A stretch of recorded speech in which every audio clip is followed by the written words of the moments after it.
Lightning like Steve McQueen. I'm in the fast lane when the light turns green. And I built tough, I ain't nothing but grit. Cause I made rugged blood, sweat, and spit. Yeah, like a horse I fly. Better push yourself in for a bumpy ride. I like to play hard, but I work harder. And I weather the storm cause I'm built stronger. What is up, ladies and gentlemen? We are back. We are live. It is a Freight Coach podcast, the top podcast in transportation, coming to you guys every single weekday, 8:30 a.m. Pacific, 10:30 Central, to break down some industry headlines. But most importantly, you guys provide some actual insight into what you can do with all of this information. If this is your first time tuning in, welcome. This is the real side of freight, ladies and gentlemen. And I say that before every single show. And what I mean by that is I only speak with transportation professionals because at the end of the day, you guys, I want to talk to the right individuals who have done what you're looking to do or who are currently doing what you're trying to achieve. So you can take that information, apply it, utilize it, and see a meaningful difference in your business and your life. Happy Monday, everybody. I'm going to cut right to the chase. I got a very special guest for you guys here today. I'm almost a little bit fanboying here. I'm going to be completely honest. He's got some of the best content in the industry that's out there because he brings a front row seat to a lot of what I think is the coolest part of the industry. And it's those family-owned companies that are out there. He goes on site, he interviews these legacy family companies. And as somebody who comes from the industry and dad drove, like it's very nostalgic for me to watch a lot of his stuff. So I got Mr. Jared Flinn on the show today. Jared, thank you so much for joining me. Hey, Chris, happy Martin Luther King Day. Yes, sir. Happy Martin Luther King Day as well. And you know, man, so Jared, I like to start off every show, and you know, this is the first time you've been on. Dude, how'd you get your start in freight? Like, what brought you into the industry? Yeah, so I'll start by saying this. You know, you find I grew up in a small, poor farming community, and there's a saying goes, you know, where you find where your pain is, you'll also find your passion. And grew up in a small farming community. A lot of small businesses suffering, farming and all that. Anyways, go on to college, study agriculture, get out of college. First big job is with this grain company called Bartlett Grain Agribusiness. And to be quite honest, I never thought I'd go into agriculture, but I knew agriculture. So I went to go work there, but started looking at the market and found out that, number one, there is money to be made in agriculture. Growing up, I never, in farming, like I said, the people that I knew, it was just, it was more of a side kind of job that a lot of people did. Nobody did it full time because there wasn't a lot of money made. But then I started looking and they put me behind the freight desk at this company and started realizing there were thousands of these small trucking operators. And again, most people listen to this, they're freight professionals, but to the everyday Joe, when you talk about trucking, in their mind, they think of J.B. Hunt, Warner, Swift, Schneider, those big boys. And once I got in there, I was like, oh my gosh, there's thousands of these small owner operators that you, quite frankly, probably never realized that are on the highways. And a lot of these companies that are making a vital supply to the supply chain. So yeah, that's kind of where I got my start, working at Bartlett Grain and just seeing the need that there was in trucking.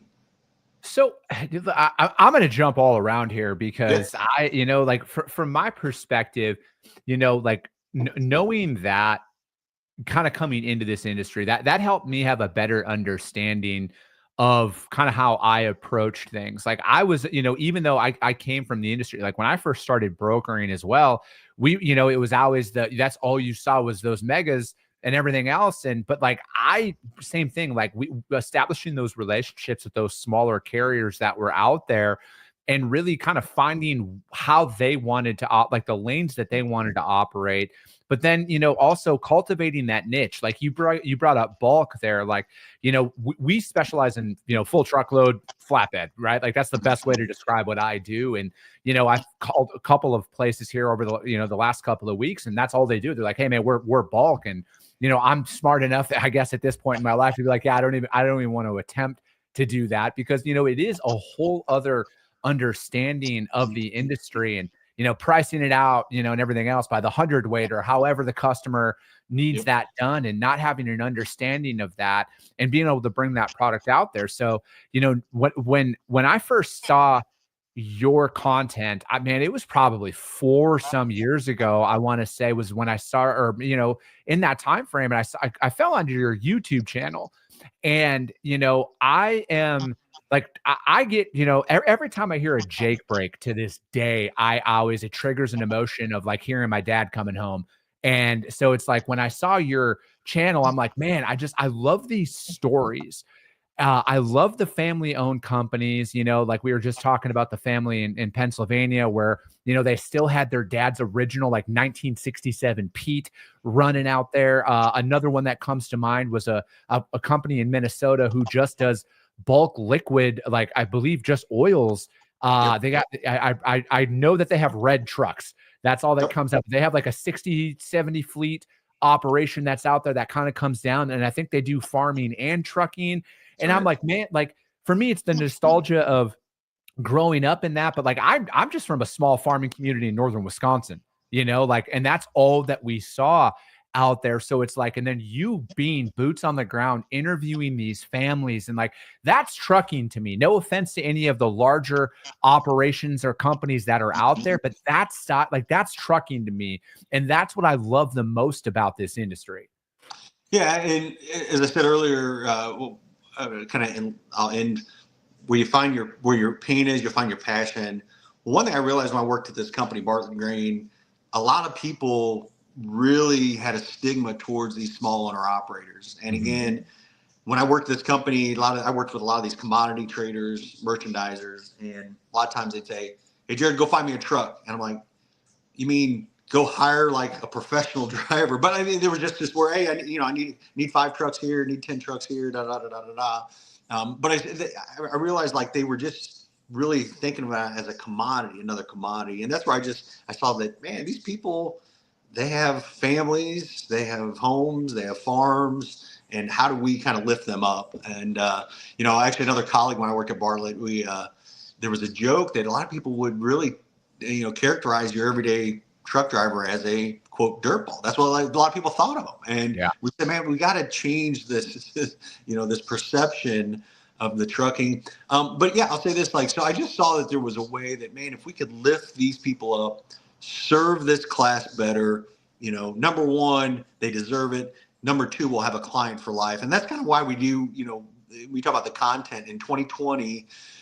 We really came together and said, hey, let's really focus more on content marketing and really tell the stories of our audience. I mean, today we have 7,000 companies on our platform, but let's go out and really talk to them. And again, number one, there's, for every one of these stories, there's thousands of others that have that same story. So a lot of these people can relate. So when you go behind the scenes, show these people who we're dealing with, again, it just brings a whole nother level of, number one, how we serve these companies, but also just the trust that we have with this community. So was that, what came first? Was it the load board and everything with bulk loads, and then the content came from that? Or was it, you were kind of building them up simultaneously at the time? Bulk loads, we started in 2011. So, okay. We're on year 14 of that. It wasn't, probably 2016 or 17 is when we really said, hey, let's start doing these videos. At that time, we had it was actually a buddy locally, actually a gym buddy, that he had a videographer company, and he said, hey, Jared, I can go out, and he goes, I can do these at a pretty low cost. So that's really what started it, probably almost 8 years ago, maybe 9 years ago. Those videos we produce these small 2-3 minute clips. So we go out and video. And again, even at that time, today, there's still people that are kind of shy to get in front of the camera, but today a lot more people are willing to do that in these companies. They see the value. 8 years ago, you tell a company like, hey, we want to come out and film and interview. They'd be like, no way, no, I don't want to do this. Yeah. But we started asking some of our clients if we could come out and do that 8 years ago. And that's really what started. 2020, though, is where we actually said, hey, let's get more serious with this. We know that this is valuable. We know this content that we produce can live forever, on YouTube. It may cost a full day of, drive and hotel, video editing, go through all that. But once you got a great piece, it's something that you can continue to use. So that's where we really went all in. And today our goal is, it comes and goes. I'm on the road a lot, but yeah, we try to push out one of these high quality, some of them are 25 to 30 minute videos, telling these stories. So yeah, we actually still have, I think we got 4 that we've recorded. We're just doing the editing, and that's probably the hardest. Is we have an amazing videographer and editing crew, but man, if you it's a work of art, so it takes time. You can't just push this out, but I mean just catching all those camera angles, lining up the right music, finding those spots that are going to draw people's attention into. So yeah, it's actually a lot of fun. It's I never thought I'd be going and doing these video shoots, but it's super fulfilling. I absolutely love it. No, I mean, and that's what you can tell, like I've interviewed a lot of people at this point. I consume a lot of content, and you can tell there's just a different level of like when you're out there speaking to these families, like the passion that comes through both of you too, right? It's not just the business owner, it's you. And like you love what you are doing. It is very, very evident in how you're interviewing people. And when I'm watching that and I'm seeing those stories and I'm just thinking back on, all those times that like the founders of those companies, like what they went through to get those companies to that point and all the market ups and downs and everything else, and how they just like, it was just like, it was all about the work to them. And then like in just seeing how like what they were doing and then how they started those companies, like as an entrepreneur myself, I love hearing from founders about like, what was it that made you say, all right, enough's enough. I want to jump in and do this on my own. And what's crazy is about trucking is, you look at even some of the largest brands that are out there right now. Like, you look at JB Hunt, for example, that started with one truck, and then, same with Warner.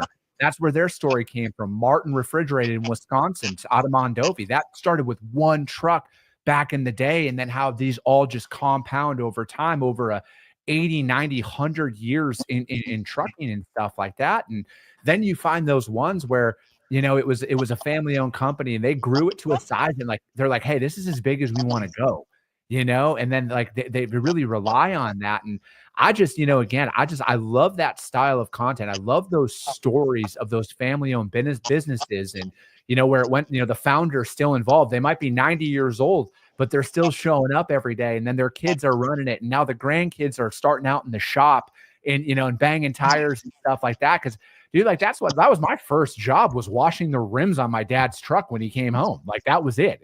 He came home from off the road, fill up a bucket of soap, Chris, and go wash the wheels. That was it.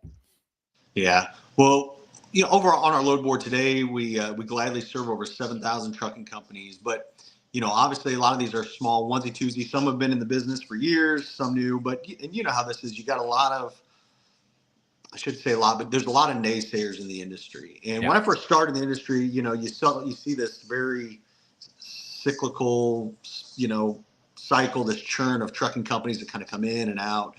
And one of the other reasons with this video, like, it's like, there's a lot of successful companies out there. How do we find that content and show that content to these others out there that are trying to make it? And again, not everybody's going to make it. Everybody has different wishes, but I guess that's the other thing too. It's like, I think we can point the finger and say the problem with the industry is these guys, and I mean, you can go through the list, and this is why the freight industry's crap because da da da da da da da. But dude, there's these companies that weather the storm. They're in it. I mean, year after year after year. Yeah, they have their ups and downs and ups and downs. And I guess that's where I'm really trying to debunk or really go against the odds and show people like there are successful companies out here that have weathered the storm. They all started with one truck. Now they got 20, they got 30. And Chris, I know not everybody's going to want to do that. Not everybody wants to get to that size, but a lot of people do. They want that dream. They want that American dream. They want that where they can build up that successful company. So that's, I guess my prayer is I want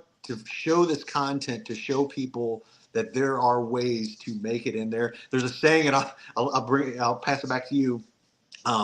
This last year, and I always like just kind of creatively thinking, but like I have this saying like, hey, you have to think outside the bulk. Yeah. Now, when I say thinking outside the bulk, thinking outside the box, thinking outside the bulk, the successful companies, a lot of these videos that I've done and push out there, they're not just hauling bulk. These guys, they have other businesses that all kind of make up this ecosystem to where they can survive. Some of these companies, they have, I'm just going to name a few. They've created their own washout facilities where now they can wash out other tanks or hopper trailers or anything like that. They have trailer rental services where they can rent trailers to other companies. And yeah, I mean, you go through the list. Obviously, a lot of them they bolted on a brokerage, but they figured out these other avenues. They had storage. Some of these they've created landscape and rock facilities where they actually buy the commodity itself and sell it. I was just talking to a guy last week. So I guess that's where I look at it. It's like, what else can we be showing these people to build a successful business? Kind of think outside the bulk, but what are these other add-ons that you could do? So when bulk freight rates, just like other freight rates, go down, you have another source of income or a way to diversify. Yeah, no, and that's exactly it, right? And that was, and that's another thing. I'm glad you pointed that out. Like, and because there is a large underbelly of the industry, what I want to refer to it as is like, who don't pay attention to the headlines, because like this isn't just a job to them. Like this is a calling. This is a family legacy. They're out there like, man, I'm going to weather the storm, right? Like I will find a solution no matter what, because they've been through the ebbs and the flows of this stuff. They didn't come into trucking to like get rich quick, which like there's a large percentage of people online who think that you can just get rich in trucking. And it does not quick. It's a very lucrative industry to be involved in, but it takes time, and there are the cycles of this stuff. And, and that's one thing that, a lot of the content that I put out there as well is it's like, like I say at the beginning of every show, like this is by transportation professionals for transportation professionals. Like I'm not trying to sell anybody a course on anything. I'm here to talk about the realities of what I go through as an operator who's actively building a company out there in the industry, right? Like I'm not just posting about it, or I'm not a consultant that has never actually, I couldn't even tell you how many wheels are on an 18-wheeler, put it that way. And so it's like for me, because like I'm not doing this to like build a company up and sell and leave, like, right? Like this is it for me. Like this is my life. This is my livelihood. This is how I provide for my family. And this is hopefully this is something that I'm going to pass on to my son and, my future children and grandchildren. Like I want to build that up. And I think that, there's always going to be tough times. Like business is not always just because you started an LLC, you're just instantly profitable and a millionaire and you don't have to worry about anything, right? Like there's a lot of ups and downs of this, but there is a path and a playbook that people have followed time and time again, whether it's in bulk freight, whether it's in, full truckload, it doesn't matter. There are companies who have been around for a very long time, and there is a way to operate in those times. And, one thing that I've learned in business is when times are good, you should probably be operating like times are bad and not spending in a certain type of way. And, I think that's a big part of it, regardless of what side of business you're in. Cash flow is everything. Managing your expenses is everything. And, you got to go through some of those down markets where you're like, how am I going to pay my bills?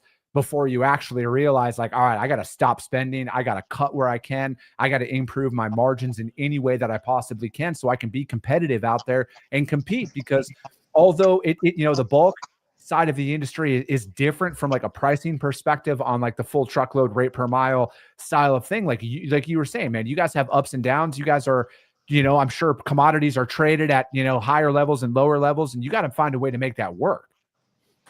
Yeah, and especially the industry that we're in, bulk, all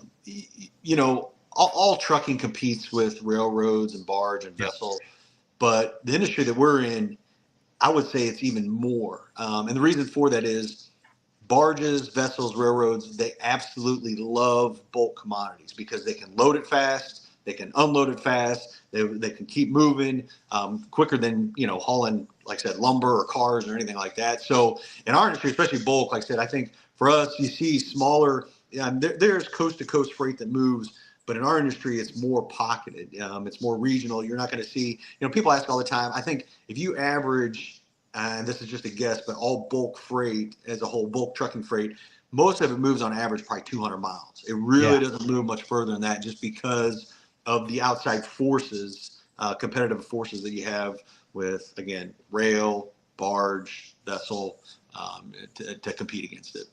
Is it, speaking about that, is that like a lot of it, and I'm just pulling off of one of the videos that I saw about the guys that did liquid bulk for food. And they're all, I think, like 80 to 120 some miles away from their farm. Is that just like FDA standards that require it, that like, hey, from harvest, it has to be on production in this time or the product starts to spoil? Is that a big part of that? Or is that mainly because, well, the Midwest is the Midwest at the end of the day, and we are all agriculture for the most part, forestry, all of that stuff? I think it'd be a little bit of both. The video that you were referring to, they were more segmented because one of their the customer, which I can't say the name of, part of the largest grape juice customer in the country, or manufacturer, they had a terminal up there, and a lot of it was tributary to that terminal where most of it would go through. But I would think, again, yeah, food. I mean, agriculture. A lot of the stuff is perishable items, so you got to think it's the shelf life on it's limited. So a lot of times your transportation cost has got to be a lot more sensitive. Do more of in the bulk carriers, do a lot of them offer multiple services? Because like, are they buying, like some of them have, different, just like the seasonality of it, right? Because I feel like at least in the agricultural bulk, there are very much seasonal swings that come along with it. So have you, throughout the people that you've interviewed, have you found that they all have multiple different trailer types to kind of attack the region throughout the year? Like, we got corn in the fall and everything else, and then in the spring it's this. Do you see that more out there? Yeah, 100%. Not all, but one common thread that we see a lot, especially with the grain and feed guys, most of those guys also run flatbeds, and for a couple reasons. Most of your grain guys are also farmers, so a lot of these guys have they farm property, so they have that grain trailer that they use for their farm, but they use it for commercial. But a lot of them also run flatbeds because they need to move equipment, and they can also use that. So it all depends, but a lot of times in the grain and feed industry, it starts to slow down kind of late winter, early spring. You got planting season going on. So a lot of those guys, they may unhook the hopper trailer, grain trailer, but a lot of them hook on a flatbed because springtime, this, Chris, you get into landscape season, you get into your mulch, all that stuff. So building materials. So a lot of it, it's a good hedge that we have. But the other ones too, like especially bulk. There's non-ag bulk, but let's just say in the agriculture sector, a lot of these companies, they work for these big seed manufacturers. So these guys, they're bringing in bulk seed in big grain trailers, but then they also got van trailers that they're taking the palletized or super sacks of that out. So they're serving that client in multiple ways, not just doing their bulk, but also on their finished product. And yeah, we see a lot of it, and especially the companies that do really well, because they want to serve that customer all the way around. They don't want that customer having to go look for another transportation company to move, their, van stuff or flatbed stuff. They want to be able to do it all with them. No, and that's, right there for me, at least in getting into that niche. Like I have my primary service offering for existing clients. That's when it's like, you kind of got to spider that out and attack other modes of it, right? Where I'm anti blanket selling right away. I'm very much singular focus. And then, for a lot of my flatbed customers, expedited sprinter vans, dry vans, stuff like that. Like that's where the additional service offerings come in, because you're right, man. I don't want them going to anybody else who could possibly, go out there and, be competitive or possibly take the food off my plate. Right. So I feel like it's a very, it's a very common, tactic out there. The one thing too, a lot of people don't realize with grain and feed, the industry, the seasonality, number one, but things can really change. So just perfect example, let's just say corn. There's corn all over the Midwest. Yeah. Well, depending on the export markets, depending on even the interior demand, one time you'll see corn moving south from, let's just say, Iowa down into Missouri. Well, then the next year, say Iowa has a drought or something like that. Then all of a sudden you see all this corn moving from Missouri back up to Iowa. So there's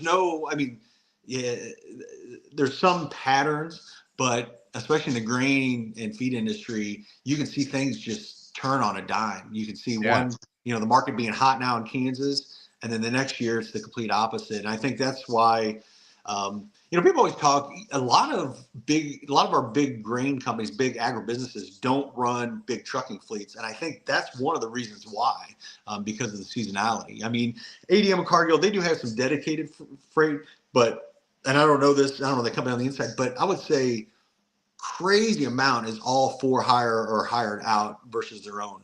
And just because of those reasons, because of the market forces. Yeah. So how are you have a conference that you do as well. Is that kind of the melting pot of, because like, obviously I saw there's trucking companies that are there, brokers that are there, shippers that are there, but it's all bulk related. Is that kind of bringing that together? And then that's the source of bulk loads at the end of the day, because like, if they're a bulk shipper, they don't need somebody calling them that does not know bulk, right? Like it's a very, if that, especially if that's all they do. So is that what you guys are out there? Are you guys talking about a lot of that stuff? Kind of break down, what is this conference? Because that's coming up here in April, isn't it? Yeah. Yep. So, first off, I love conferences, and I mean, some of the ones that I've been to out there. I like to network with people, and there's a saying, your network is your net worth. One thing we realized with bulk loads, like we digitally matched or created a marketplace where we're matching shippers, brokers, and carriers up online. Well, we thought to ourselves, why not do that physically? Like we're bringing these people together, and a lot of these people, especially in the freight industry, you could be dealing with someone for 15, 20 years and never meet the person. So we said, hey, why not create a conference, really kind of put our mark being, a bulk only conference, bring these people together to meet, number one, but to network, strengthen those relationships. But also, man, when you bring people together, you get new ideas, new innovations. And I think that's where we really just saw that, man, we could really strengthen all capacities, even our business units, but also have these people meet. So yeah, this year will be our third annual, and every year. So our first year, 2 years ago, we had 200 people show up. Last year we had 500. Right now we're projecting over 1,200. Dang. They're gonna be in attendance. Yeah, we grew out of the venue that we were at in Springfield. It'll be down in Branson, Missouri. So, which is awesome because Branson, first off, it's a tourist area. Very family friendly. There's so much you can do. You got the lake, you got golf courses, just an amazing amount of amenities. But there's a huge convention center, so we'll have it down there. The first couple of years, again, just had it inside the smaller venue. This one, we've got a lot of the top bulk trailer manufacturers that are sponsors, that they'll actually have equipment pulled in there. So if you've ever been to Louisville or the Mid-America Truck Show, it's going to have a little bit of that feel because we'll actually have trailer manufacturers in there. We'll have, I think, 5 to 10 show trucks in there. Some of our clients that actually have these just full blown out high class rigs in there. So it's going to be super excited. Right now, especially now that we're into the new year, like every week we're spending amazing amount of hours planning, getting all this stuff put together. And I'm not nervous yet, but it's as we get closer to. But no, it's awesome, man. And anybody listen to this, and even you, Chris, man, would invite you all to come down. Last year, and this is just a selfish plug, we had several people that told us that, hey, I've been to conferences my whole life. This conference was the best one ever. And I think just because we made it so much more intimate. First off, the conference isn't a moneymaker for us. We try to do it. And I think in some ways we've done it as a disservice because people say, because you can buy a ticket right now for $300. I mean, this ticket really, the value that they're getting, it should be a $2,000 ticket. But we discount it because we're just doing it really just to put someone on the hook to come to the conference. But it'll be everything. We'll have some big headline speakers, some panels, some breakout sessions. We got a lot of entertainment lined up. We got a comedian coming in. So, this was going to be pretty fun. No, I love it, and then it also, like, for the most part, most people who are going are in it, right? And then would you say, is there any like mega fleets that do bulk primarily, or is it kind of like on the full truckload side where it's a lot of smaller operators, small, and small is relative, you guys. I'm saying, that 50, 60 truck operation on down, is that kind of where it is? And then, again, I always like, you only know what you know. And then until you're in a room with somebody who can, relate on those pain points of like, hey man, this is how we went from 10 to 20 trucks. This is what we did. Is that a lot of them, more of those collaborative conversations that are going on? Yeah, so one of our main speakers last year, we would consider the largest bulk hopper carrier in the United States. They're up out of Minnesota. Fultz Trucking is the name. They actually, I think they run close to 200 trucks or power units, but they own 1,200 trailers. A different program. But yeah, Ken Fultz, good friend of mine. Actually, I went up and spoke at their conference last fall, but they came down to speak. But yeah, you hit the nail on the head because a lot of people, the 10 truck guy is wanting to look. He's looking at the 20 truck guy. How do you get to 20? The 20 truck guy is looking at the 50 truck guy. The 50 truck guy is looking at the 100 truck guy. You can go through the list. So yeah, it's a lot of that. Just some of those best practices. But I've talked to some guys just over this last year, and they're like, dude, I met this, the guy you mentioned, Minnesota, Robert Grover. He's like, I met that Robert Grover. We've stayed connected. He's sent me some stuff. I've sent him some stuff. So yeah, trucking companies compete to a certain extent, but like the guy in Minnesota is not competing with the guy in Kansas. Yeah. The guy in Kansas isn't competing with the guy in Georgia. So if we can bring all these guys together, kind of create this best in class trends, yeah, just beautiful things happen. Man, I love it. Jared, dude, I'm going to have you back on. I could talk to you for hours, but it's like this show is for everybody that has a day job, and I always try to keep it at that 30-minute mark. But man, how does anybody reach out to you? Put your channels out there. You guys got to check out his YouTube channel, all right? If you have even a sliver of love for the trucking industry, you're going to love Jared's YouTube channel and what he does with a lot of his on-site interviews. So put all that stuff out there, man. Yeah, so just search. Everything we have is bulk, so bulk loads. But search that on YouTube. Would love to subscribe to the channel.